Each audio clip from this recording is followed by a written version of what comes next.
Anyway, thank you all. Madam Speaker, Madam Vice President.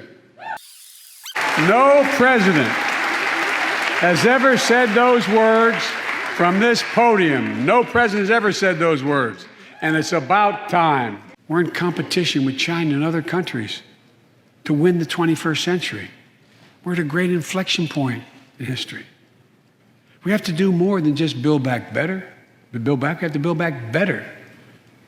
We have to compete more strenuously than we have. For too long, we've failed to use the most important word when it comes to meeting the climate crisis: jobs. Jobs. Jobs. And all the investments in the American Job Plan will be guided by one principle: buy American. Buy American. Good guys and women on Wall Street, but Wall Street didn't build this country. The middle class built the country, and unions built the middle class. So that's why I'm calling on Congress to pass Protect the Right to Organize Act, the PRO Act, and send it to my desk so we can support the right to unionize. While you're thinking about sending things to my desk, let's raise the minimum wage to $15. No one working 40 hours a week, no one working 40 hours a week should live below the poverty line. Secretary Blinken can tell you, I spent a lot of time with President Xi. Traveled over 17,000 miles with him. Spent, they tell me, over 24 hours in private discussions with him. When he called to congratulate him, we had a 2-hour discussion. He's deadly earnest about becoming the most significant, consequential nation in the world. Health care should be a right, not a privilege in America. With regard to Russia, I know it concerns some of you, but I made very clear to Putin that we're not going to seek escalation. When I was president, when I was vice president, the president asked me to focus on providing help needed to address the root causes of migration. And it helped keep people in their own countries instead of being forced to leave. The plan was working, but the last administration decided it was not worth it. I'm restoring the program and asked Vice President Harris to lead our diplomatic effort to take care of this. I have absolute confidence she'll get the job done. Now look, if you don't like my plan, let's at least pass what we all agree on. Congress needs to pass legislation this year to finally secure protection for dreamers. Folks, as I told every world leader I've ever met with over the years, it's never, ever, ever been a good bet to bet against America, and it still isn't. We're the United States of America. There's not a single thing, nothing beyond our capacity. We can do whatever we set our minds to if we do it together. Madam Speaker, the President of the United States. Members of Congress, I have the high privilege and distinct honor to present to you the President of the United States. As Mitch and Chuck will understand, it's good to be almost home. Down the hall. Anyway, thank you all. Madam Speaker, Madam Vice President. No president has ever said those words from this podium. No president has ever said those words. And it's about time. First Lady, I'm her husband. Second Gentleman, Chief Justice, members of the United States Congress and the Cabinet, distinguished guests, my fellow Americans. While the setting tonight is familiar, this gathering is just a little bit different. A reminder of the extraordinary times we're in. Throughout our history, presidents have come to this chamber to speak to Congress, to the nation, and to the world, to declare war, to celebrate peace, to announce new plans and possibilities. Tonight, I come to talk about crisis and opportunity, about rebuilding the nation, revitalizing our democracy, and winning the future for America. I stand here tonight, one day shy of the 100th day of my administration. 100 days since I took the oath of office and lifted my hand off our family Bible and inherited a nation, we all did, that was in crisis. The worst pandemic in a century, the worst economic crisis since the Great Depression, the worst attack on our democracy since the Civil War. Now, after just 100 days, I can report to the nation, America is on the move again. Turning peril into possibility, crisis to opportunity, setbacks into strength. We all know life can knock us down, but in America, we never, ever, ever stay down. Americans always get up. Today, that's what we're doing. America's rising anew, choosing hope over fear, truth over lies, and light over darkness. After 100 days of rescue and renewal, America is ready for a takeoff, in my view. We're working again, dreaming again, discovering again, and leading the world again. We have shown each other and the world that there's no quit in America, none. 100 days ago, America's house was on fire. We had to act. And thanks to the extraordinary leadership of Speaker Pelosi, Majority Leader Schumer, and the overwhelming support of the American people, Democrats, Independents, and Republicans, we did act. Together, we passed the American Rescue Plan, one of the most consequential rescue packages in American history. We're already seeing the results. After I promised we'd get 100 million COVID-19 vaccine shots into people's arms in 100 days, we will have provided over 220 million COVID shots in those 100 days. Thanks to all the help of all of you. We're marshaling, with your help, everyone's help, we're marshaling every federal resource. We've gotten vaccines to nearly 40,000 pharmacies and over 700 community health centers where the poorest of the poor can be reached. We're setting up community vaccination sites, developing mobile units to get to hard-to-reach communities. Today, 90% of Americans now live within 5 miles of a vaccination site. Everyone over the age of 16, everyone is now eligible to get vaccinated right now, right away. Go get vaccinated, America. Go and get the vaccination. They're available. When I was sworn in on January 20th, less than 1% of the seniors in America were fully vaccinated against COVID-19.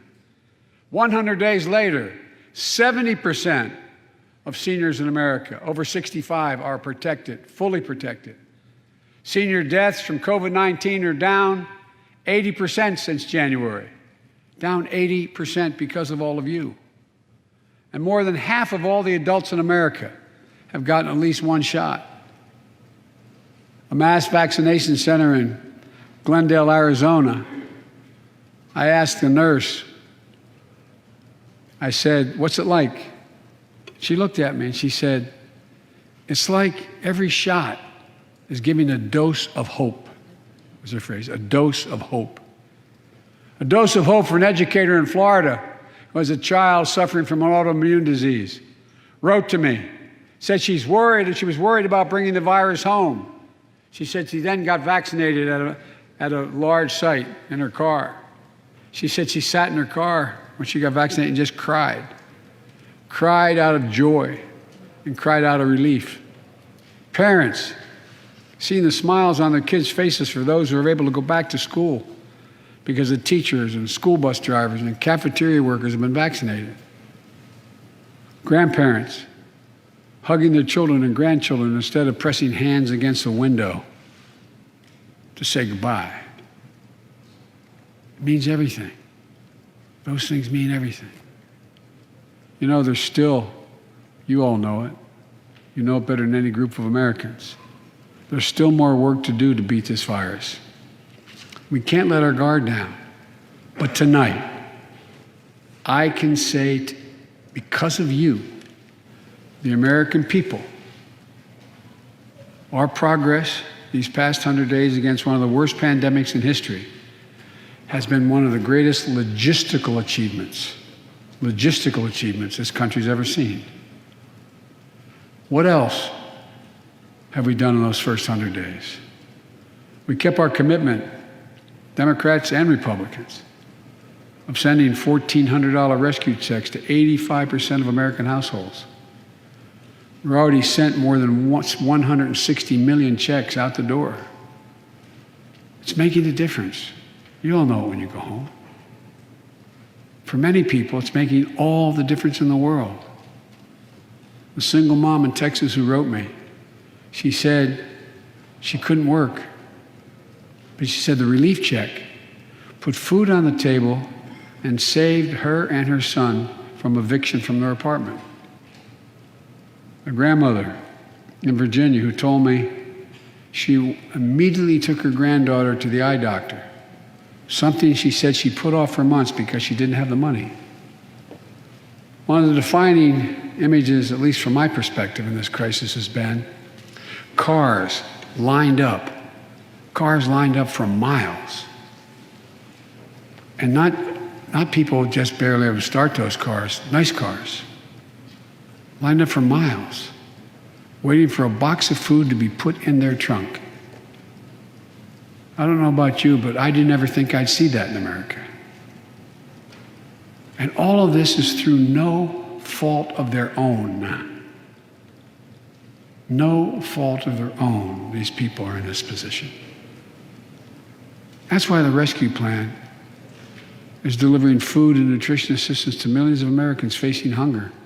And hunger is down sharply already. We're also providing rental assistance. You all know this, but the American people, I want to make sure they understand. Keeping people from being evicted from their homes. Providing loans to small businesses that reopen and keep their employees on the job. During these 100 days, an additional 800,000 Americans enrolled in the Affordable Care Act when I established a special sign-up period to do that. 800,000 in that period. We're making one of the largest one-time ever investments, ever, in improving health care for veterans. Critical investments to address the opioid crisis. And maybe most importantly, thanks to the American Rescue Plan, we're on track to cut child poverty in America in half. And in the process, while this was all going on, the economy created more than 1,300,000 new jobs in 100 days. More jobs in the first 100 days than any president on record. The International Monetary Fund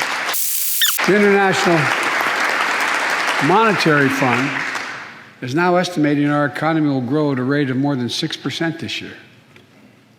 That will be the fastest pace of economic growth in this country in nearly 4 decades. America's moving forward, but we can't stop now. We're in competition with China and other countries to win the 21st century. We're at a great inflection point in history. We have to do more than just build back better. We have to build back better. We have to compete more strenuously than we have. Throughout our history, if you think about it, public investment in infrastructure has literally transformed America, our attitudes as well as our opportunities. The Transcontinental Railroad, the interstate highways, united 2 oceans and brought a totally new age of progress to the United States of America. Universal public schools and college aid opened wide the doors of opportunity. Scientific breakthroughs took us to the moon. Now we're on Mars, discovering vaccines, gave us the internet, and so much more. These are investments we made together as one country, and investments that only the government was in a position to make. Time and again, they propel us into the future. That's why I propose the American Jobs Plan, a once-in-a-generation investment in America itself. This is the largest jobs plan since World War II. It creates jobs to upgrade our transportation infrastructure, jobs modernizing our roads, bridges, highways, jobs building ports and airports, rail corridors, transit lines. It's clean water. And today, up to 10 million homes in America and more than 400,000 schools and child care centers have pipes with lead in them, including drinking water. A clear and present danger to our children's health. American Jobs Plan creates jobs replacing 100% of the nation's lead pipes and service lines so every American can drink clean water. And in the process, it will create thousands and thousands of good-paying jobs. It creates jobs connecting every American with high-speed internet, including 35% of the rural America that still doesn't have it. This is going to help our kids and our businesses succeed in the 21st century economy. And I'm asking the Vice President to lead this effort, if she would. Of course. Because I know it'll get done. Creates jobs building a modern power grid. Our grids are vulnerable to storms, hacks, catastrophic failures with tragic results, as we saw in Texas and elsewhere during the winter storms. The American Jobs Plan will create jobs that lay thousands of miles of transmission lines needed to build a resilient and fully clean grid. We can do that. The American Jobs Plan will help millions of people get back to their jobs and back to their careers. 2 million women have dropped out of the workforce during this pandemic. 2 million. And too often because they couldn't get the care they needed to care for their child or care for an elderly parent who needs help. 800,000 families are on the Medicare waiting list right now to get home care for their aging parent or loved one with disability. If you think it's not important, check out in your own district, Democrat or Republican. Democrat or Republican voters.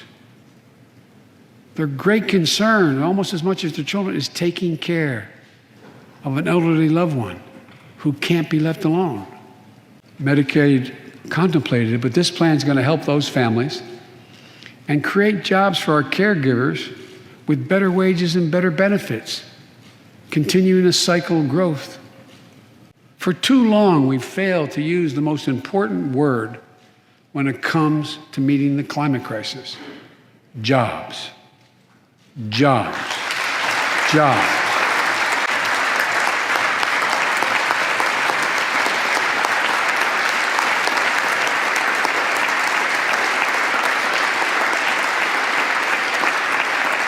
For me, when I think climate change, I think jobs. The American Jobs Plan will put engineers and construction workers to work building more energy-efficient buildings and homes. Electrical workers, IBEW members installing 500,000 charging stations along our highways so we can own the electric car market. Farmers planting cover crops so they can reduce the carbon dioxide in the air and get paid for doing it. Look, think about it. There is simply no reason why the blades for wind turbines can't be built in Pittsburgh instead of Beijing. No reason. None. No reason. So, folks, there's no reason why American workers can't lead the world in the production of electric vehicles and batteries. I mean, there is no reason. We have the capacity. We're the brightest, best trained people in the world. The American Jobs Plan is going to create millions of good-paying jobs, jobs Americans can raise a family on. As my dad would then say, with a little breathing room. And all the investments in the American Job Plan will be guided by one principle: buy American. Buy American. And I might note parenthetically, that does not violate any trade agreement. It's been the law since the 30s, buy American. American tax dollars are going to be used to buy American products made in America to create American jobs. That's the way it's supposed to be, and it will be in this administration. And I made it clear to all my cabinet people, their ability to give exemptions has been strenuously limited. It will be American products. Now, I know some of you at home are wondering whether these jobs are for you. So many of you, so many of the folks I grew up with, feel left behind, forgotten, in an economy that's so rapidly changing. It's frightening. I want to speak directly to you, because you think about it. That's what people are most worried about. Can I fit in? Independent experts estimate the American Jobs Plan will add millions of jobs and trillions of dollars to economic growth in the years to come. It is an 8-year program. These are good-paying jobs that can't be outsourced. Nearly 90% of the infrastructure jobs created in the American Jobs Plan do not require a college degree. 75% don't require an associate's degree. The American Jobs Plan is a blue-collar blueprint to build America. That's what it is. And it recognizes something I've always said in this chamber and the other. Good guys and women on Wall Street, but Wall Street didn't build this country. The middle class built the country, and unions built the middle class. So that's why I'm calling on Congress to pass Protect the Right to Organize Act, the PRO Act, and send it to my desk so we can support the right to unionize. And by the way, while you're thinking about sending things to my desk, let's raise the minimum wage to $15. No one working 40 hours a week, no one working 40 hours a week should live below the poverty line. We need to ensure greater equity and opportunity for women. And while we're doing this, let's get the Paycheck Fairness Act to my desk as well, equal pay. It's been much too long. And if you wonder whether it's too long, look behind me. And finally, the American Jobs Plan will be the biggest increase in non-defense research and development on record. We'll see more technological change, and some of you know more about this than I do. We'll see more technological change in the next 10 years than we saw in the last 50. That's how rapidly artificial intelligence and so much more is changing. And we're falling behind the competition with the rest of the world. Decades ago, we used to invest 2% of our gross domestic product in America, 2% of our gross domestic product in research and development. Today, Mr. Secretary, that's less than 1%. China and other countries are closing in fast. We have to develop and dominate the products and technologies of the future. Advanced batteries, biotechnology, computer chips, clean energy.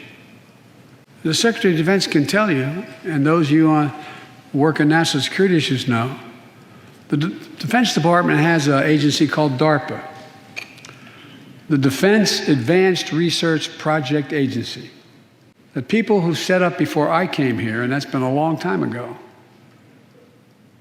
to develop breakthroughs that enhance our national security. That's their only job. And it's a semi-separate agency. It's under the Defense Department.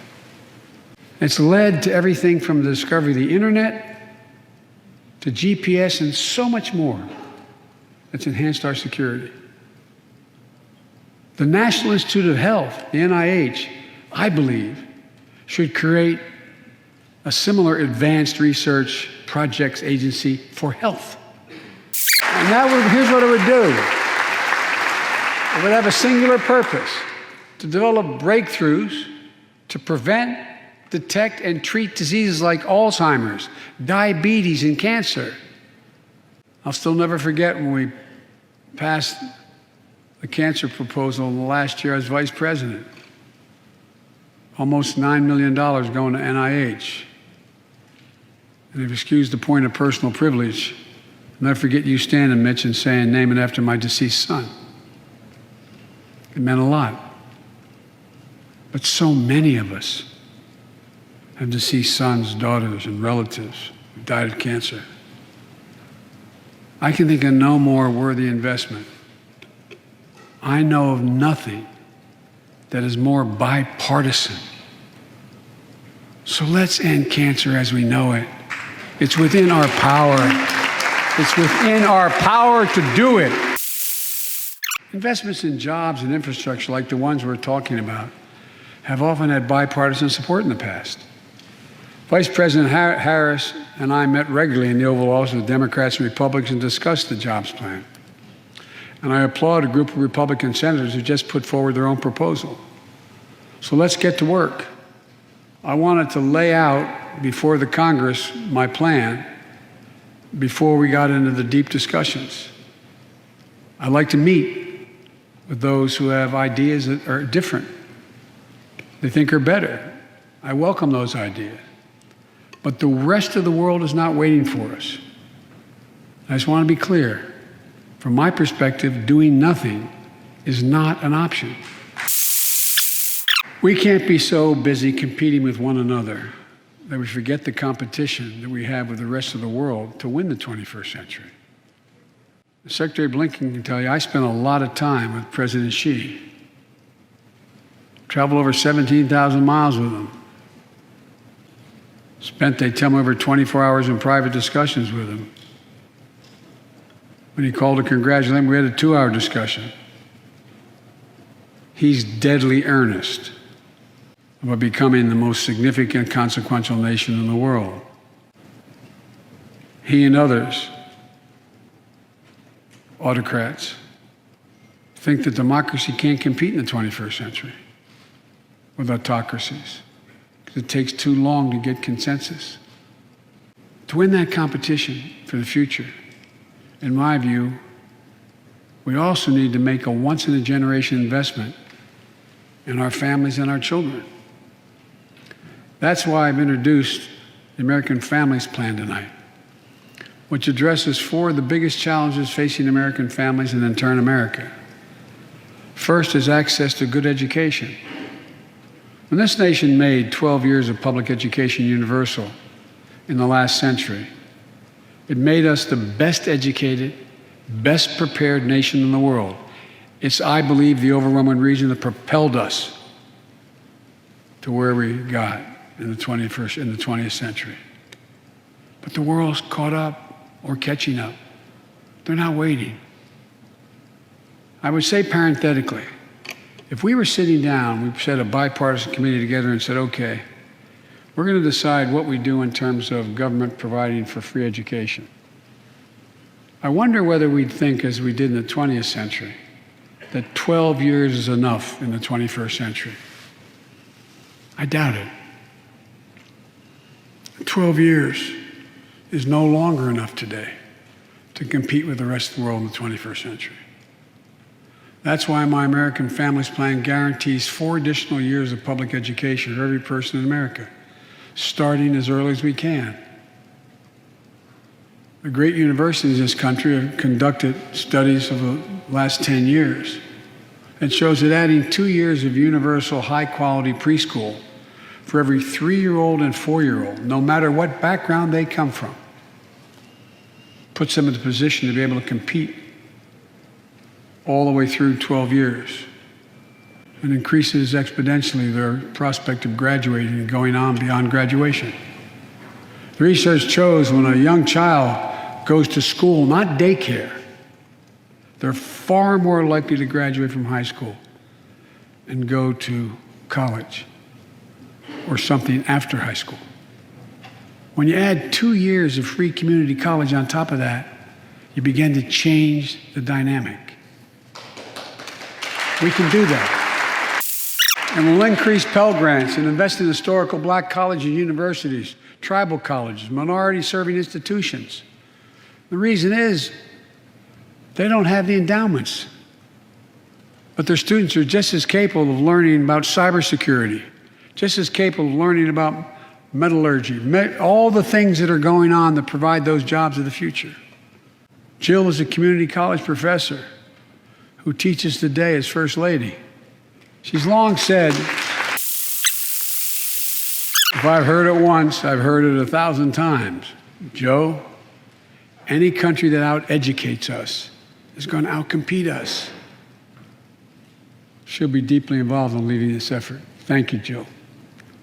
Second thing we need, American Families Plan will provide access to quality, affordable child care.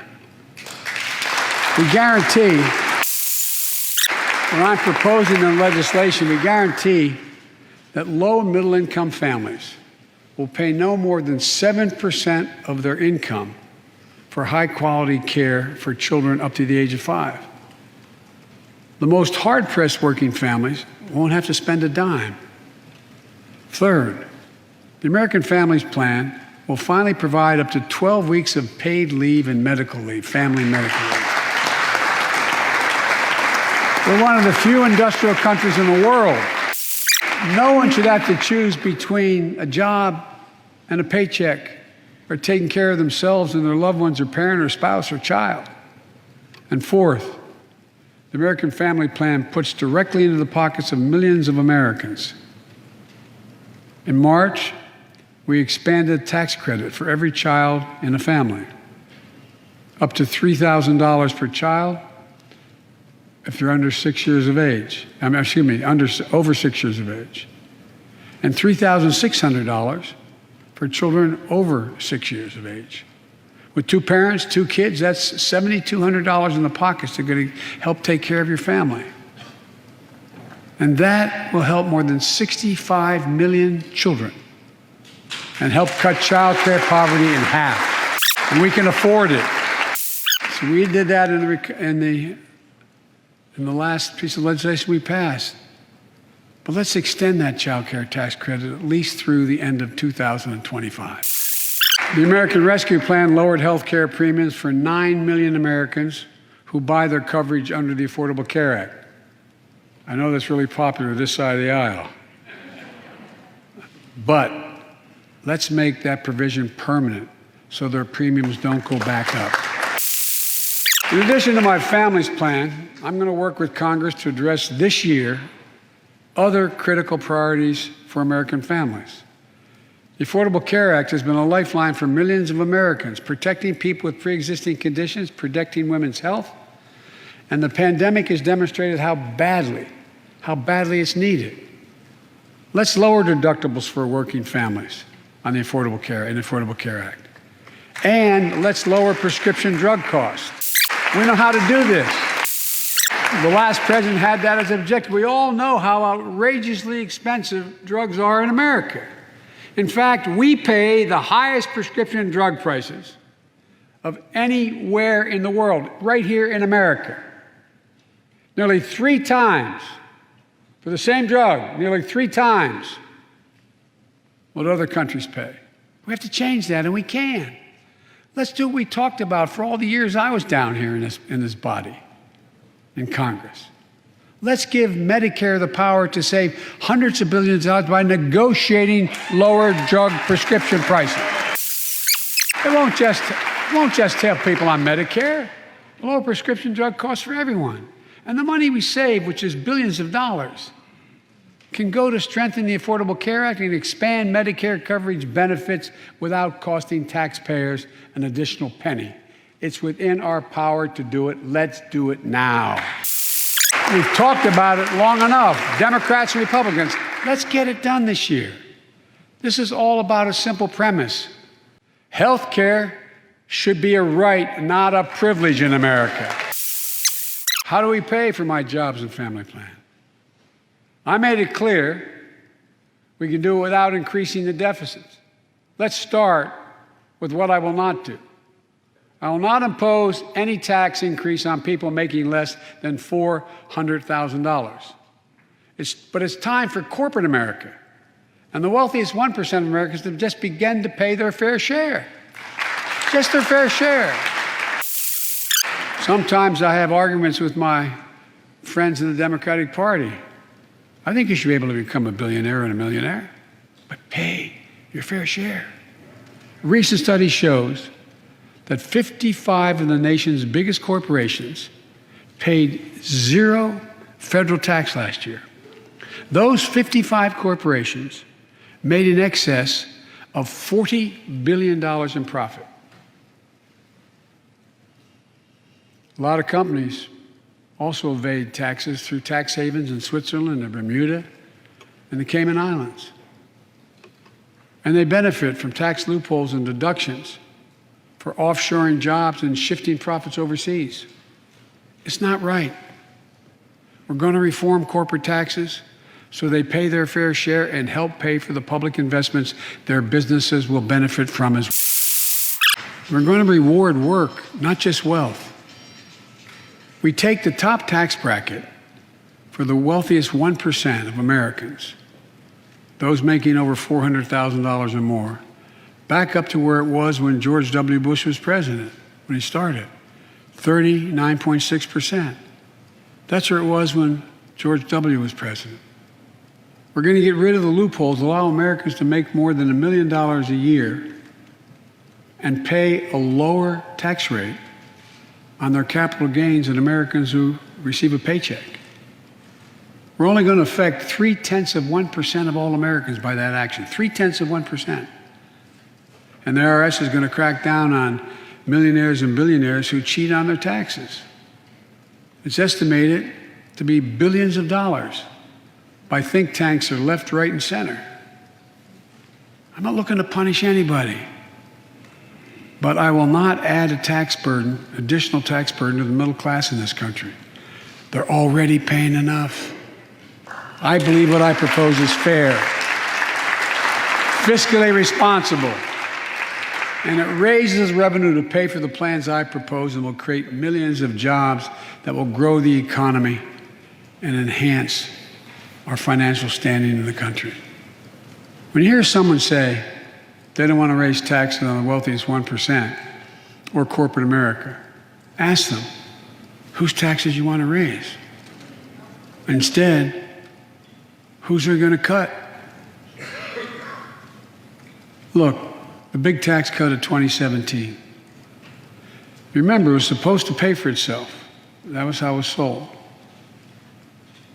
And generate vast economic growth. Instead, it added $2 trillion to the deficit.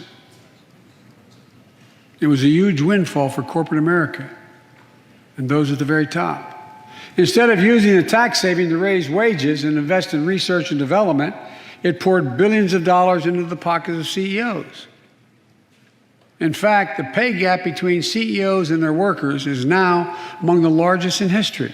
According to one study, CEOs make 320 times what the average worker in their corporation makes. It used to be below 100. The pandemic has only made things worse. 20 million Americans lost their job in the pandemic, working and middle-class Americans. At the same time, roughly 650 billionaires in America saw their net worth increase by more than $1 trillion in the same exact period. Let me say it again. 650 people increased their wealth by more than $1 trillion during this pandemic. And they're now worth more than $4 trillion. My fellow Americans, trickle down. Trickle down economics has never worked. And it's time to grow the economy from the bottom and the middle out.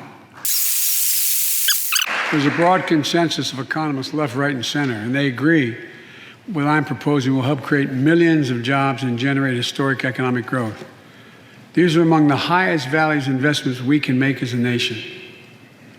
I've often said our greatest strength is the power of our example, not just the example of our power. In my conversations with world leaders, and I've spoken to over 38, 40 of them now, I've made it known that America's back. And you know what they say? The comment I hear most of all from them is they say, we see America's back, but for how long? But for how long? My fellow Americans, we have to show not just that we're back, but that we're back to stay, and that we aren't going to go it alone. We're going to do it by leading with our allies. No one nation can deal with all the crises of our time, from terrorism to nuclear proliferation, mass migration, cybersecurity, climate change, as well as what we're experiencing now, the pandemics. There's no wall high enough to keep any virus out. And our own vaccine supply, as it grows to meet our needs, and we're meeting them, will become an arsenal for vaccines for other countries, just as America is an arsenal for democracy for the world, and in consequence influence the world. But every American will have access before that occurs. Every American will have access to be fully covered by COVID-19 from the vaccines we have. Look, the climate crisis is not our fight alone, it's a global fight. The United States accounts, as all of you know, less than 15% of carbon emissions. The rest of the world accounts for 85%. That's why I kept my commitment to rejoin the Paris Accord, because if we do everything perfectly, it's not going to ultimately matter. I kept my commitment to convene a climate summit right here in America with all the major economies of the world: China, Russia, India, European Union. And I said I'd do it in my first 100 days. I want to be very blunt about it. My attempt was to make sure that the world could see there was a consensus, that we are at an inflection point in history. The consensus is if we act to save the planet, we can create millions of jobs and economic growth and opportunity to raise the standard of living of almost everyone around the world. If you watched any of it and you were all busy, I'm sure you didn't have much time. That's what virtually every nation said, even the ones that aren't doing their fair share. The investments I proposed tonight also advance the foreign policy, in my view, that benefits the middle class. That means making sure every nation plays by the same rules in the global economy, including China. In my discussion with President Xi, I told him, we welcome the competition. We're not looking for conflict. But I made absolutely clear that we will defend America's interest across the board.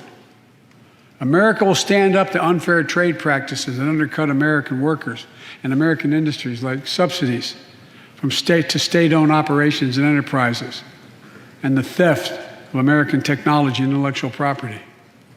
I also told President Xi that we'll maintain a strong military presence in the Indo-Pacific, just as we do with NATO and Europe, not to start a conflict, but to prevent one.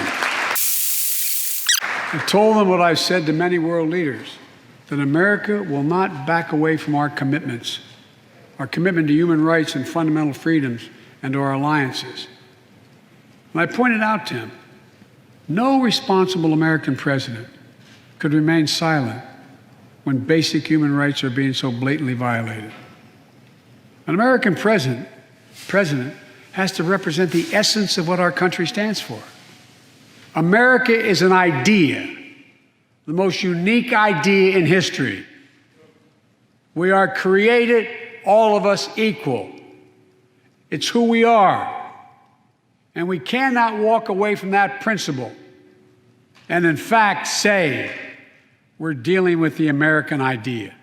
With regard to Russia, I know it concerns some of you, but I made very clear to Putin that we're not going to seek escalation, but their actions will have consequences. They turn out to be true, and they turned out to be true. So I responded directly and proportionately to Russia's interference in our elections and the cyber attacks on our government and our business. They did both of these things, and I told them we would respond, and we have. But we can also cooperate when it's our mutual interest. We did it when we extended the New START Treaty on nuclear arms, and we're working to do it on climate change. But he understands we will respond. On Iran and North Korea, nuclear programs that present serious threats to American security and the security of the world. We're going to be working closely with our allies to address the threats posed by both of these countries through diplomacy as well as stern deterrence. And American leadership means ending the forever war in Afghanistan. We have, without hyperbole, the greatest fighting force in the history of the world. I'm the first president in 40 years who knows what it means to have a son serving in a war zone. Today, we have service members serving in the same war zone as their parents did. We have service members in Afghanistan who are not yet born on 9/11. The war in Afghanistan, as we remember the debates here, were never meant to be multi-generational undertakings of nation building. We went to Afghanistan to get the terrorists who attacked us on 9/11. And we said we would follow Osama bin Laden to the gates of hell to do it. If you've been in the upper Konar Valley, you've kind of seen the gates of hell. And we delivered justice to bin Laden. We degraded the terrorist threat of al-Qaeda in Afghanistan. And after 20 years of valor, and sacrifice, it's time to bring those troops home. Even as we do, we'll maintain over-the-horizon capacity to suppress future threats to the homeland. And make no mistake, in 20 years, terrorism has metastasized. The threat has evolved way beyond Afghanistan. Those of you in the intelligence committees, the foreign relations committee, defense committees, you know well, we have to remain vigilant against the threats to the United States wherever they come from. Al-Qaeda and ISIS are in Yemen, Syria, Somalia, other places in Africa, in the Middle East, and beyond.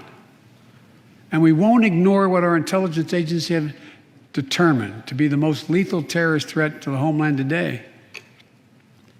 White supremacy is terrorism. We're not going to ignore that either.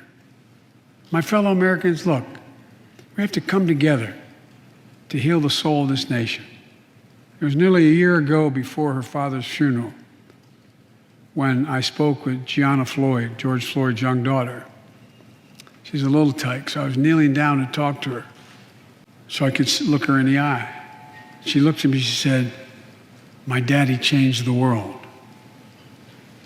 Well, after the conviction of George Floyd's murderer, we can see how right she was if we have the courage to act as a Congress. We've all seen the knee of injustice on the neck of Black Americans.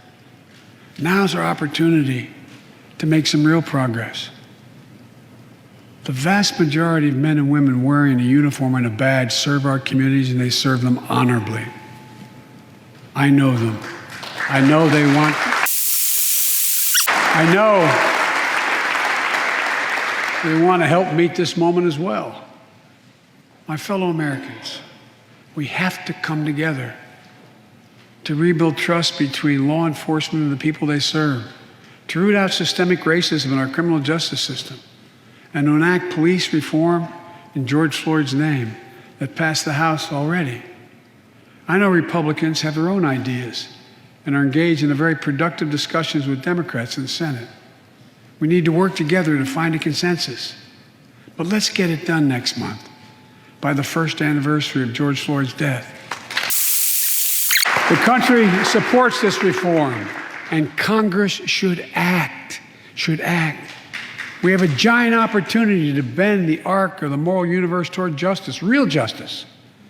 And with the plans outlined tonight, we have a real chance to root out systemic racism that plagues America and American lives in other ways. A chance to deliver real equity, good jobs, good schools, affordable housing, clean air, clean water, being able to generate wealth and pass it down through generations because you have access to purchase a house. Real opportunities in the lives of more Americans, Black, white, Latino, Asian Americans, Native Americans. Look, I also want to thank the United States Senate for voting 94-1 to pass the COVID-19 Hate Crimes Act to protect Asian American and Pacific Islanders. You can see on television the viciousness of the hate crimes we've seen over the past year and for too long. I urge the House to do the same and send that legislation to my desk, which I will gladly, anxiously sign. I also hope Congress will get to my desk the Equality Act to protect LGBTQ Americans. To all transgender Americans watching at home, especially young people, you're so brave. I want you to know your president has your back. Another thing, let's authorize the Violence Against Women Act, which has been law for 27 years. 27 years ago, I wrote it. It'll close the act that has to be authorized now, will close the boyfriend loophole to keep guns out of the hands of abusers. The court order said this is an abuser. You can't own a gun.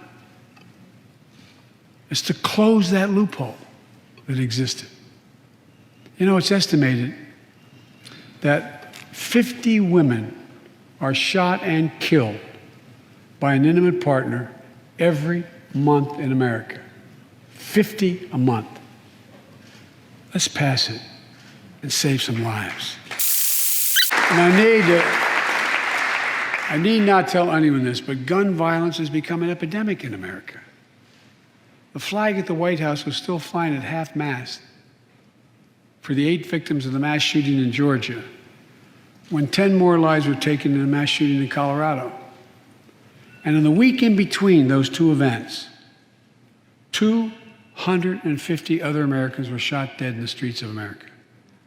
250 shot dead. I know how hard it is to make progress on this issue. In the 90s, we passed universal background checks, a ban on assault weapons and high-capacity magazines that hold 100 rounds that can be fired off in seconds. We beat the NRA. Mass shootings and gun violence declined. Check out the report over 10 years. But in the early 2000s, the law expired. We've seen daily bloodshed since. I'm not saying if the law continued, we wouldn't see bloodshed. More than 2 weeks ago in the Rose Garden, surrounded by some of the bravest people I know, the survivors and families who lost loved ones to gun violence, I laid out several of the Department of Justice actions that are being taken to impact on this epidemic. One of them is banning so-called ghost guns. These are homemade guns built from a kit that includes directions how to finish the firearm. The parts have no serial numbers, so they show up at crime scenes and they can't be traced. The buyers of these ghost gun kits aren't required to pass any background check. Anyone, from a criminal or terrorist, could buy this kit and within 30 minutes have a weapon that's lethal, but no more. And I'll do everything in my power to protect the American people from this epidemic of gun violence, but it's time for Congress to act as well. I don't want to become confrontational, but we need more Senate Republicans to join the overwhelming majority of Democratic colleagues and close the loopholes required in background check purchases of guns. We need a ban on assault weapons and high-capacity magazines. And don't tell me it can't be done. We did it before and it worked. Talk to most responsible gun owners and hunters. They'll tell you there's no possible justification for having 100 rounds in a weapon. What do you think, deer wearing Kevlar vests? They'll tell you that there are too many people today who are able to buy a gun, but shouldn't be able to buy a gun. These kinds of reasonable reforms have overwhelming support from the American people, including many gun owners. The country supports reform, and Congress should act. This shouldn't be a red or blue issue. And no amendment to the Constitution is absolute. You can't yell fire in a crowded theater. From the very beginning, there were certain guns, weapons, that could not be owned by Americans. Certain people could not own those weapons ever. We're not changing the Constitution. We're being reasonable. I think this is not a Democrat or Republican issue. I think it's an American issue. And here's what else we can do. Immigration has always been essential to America. Let's end our exhausting war over immigration. For more than 30 years, politicians have talked about immigration reform, and we've done nothing about it. It's time to fix it. On day one of my presidency, I kept my commitment and sent a comprehensive immigration bill to the United States Congress. If you believe we need to secure the border, pass it, because it has a lot of money for high-tech border security. If you believe in a pathway to citizenship, pass it.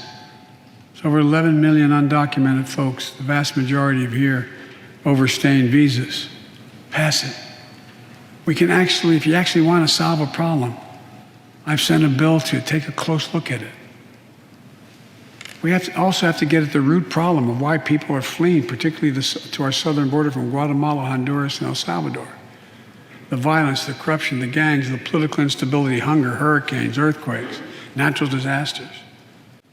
When I was president, when I was vice president, the president asked me to focus on providing help needed to address the root causes of migration.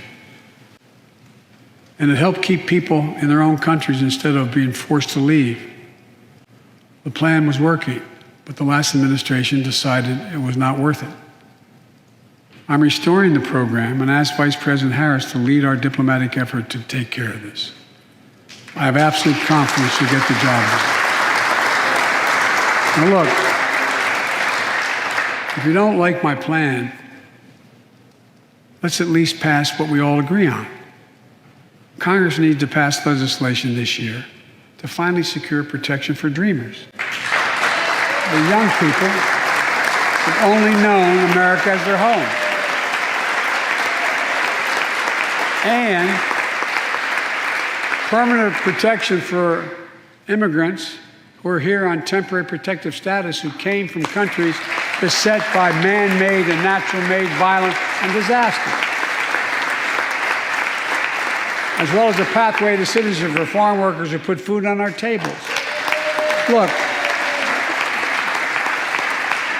immigrants have done so much for America during this pandemic and throughout our history. The country supports immigration reform. We should act. Let's argue over it. Let's debate it, but let's act.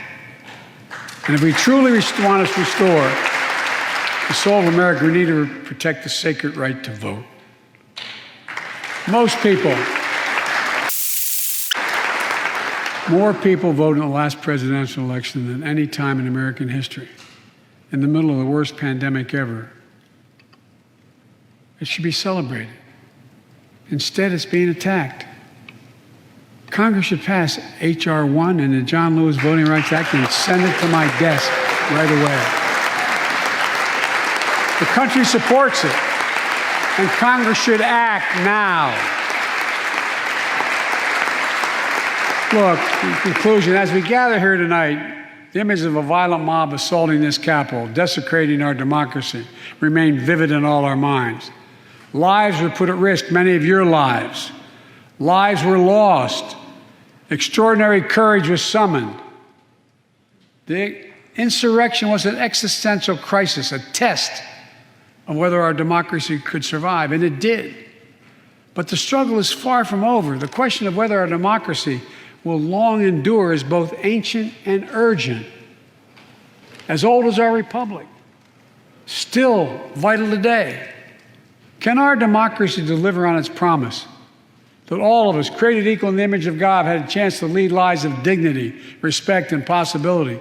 Can our democracy deliver to the most pressing needs of our people? Can our democracy overcome the lies, anger, hate, and fears that have pulled us apart? America's adversaries, the autocrats of the world, are betting we can't. And I promise you, they're betting we can't. They believe we're too full of anger and division and rage. They look at the images of the mob that assaulted the Capitol as proof that the sun is setting on American democracy. But they're wrong. You know it, I know it. But we have to prove them wrong. We have to prove democracy still works, that our government still works, and we can deliver for our people. In our first 100 days together, we've acted to restore people's faith in democracy to deliver. We're vaccinating the nation. We're creating hundreds of thousands of new jobs. We're delivering real results to people. They can see it and feel it in their own lives. Opening doors of opportunity, guaranteeing some more fairness and justice. That's the essence of America. That's democracy in action. Our Constitution opens with the words, as trite as it sounds, we the people. Well, it's time to remember that we the people are the government, you and I. Not some force in a distant capital, not some powerful force that we have no control over. It's us. It's we the people. In another era, when our democracy was tested, Franklin Roosevelt reminded us, in America, we do our part. We all do our part. That's all I'm asking. That we do our part, all of us. And if we do that, we will meet the center challenge of the age by proving that democracy is durable and strong. Autocrats will not win the future. We will. America will. And the future belongs to America. As I stand here tonight before you in a new and vital hour of life and democracy of our nation, and I can say with absolute confidence, I have never been more confident or optimistic about America. Not because I'm president, because what's happening with the American people. We've stared into the abyss of insurrection and autocracy, pandemic and pain, and we, the people, did not flinch. At the very moment our adversaries were certain we'd pull apart and fail, we came together, we united. With light and hope, we summoned a new strength, new resolve to position us to win the competition of the 21st century. On our way to a union more perfect, more prosperous, and more just, as one people, one nation, and one America. Folks, as I told every world leader I've ever met with over the years, it's never, ever, ever been a good bet to bet against America, and it still isn't. We're the United States of America. There is not a single thing, nothing beyond our capacity. We can do whatever we set our minds to if we do it together. So let's begin to get together. God bless you all, and may God protect our troops. Thank you for your patience.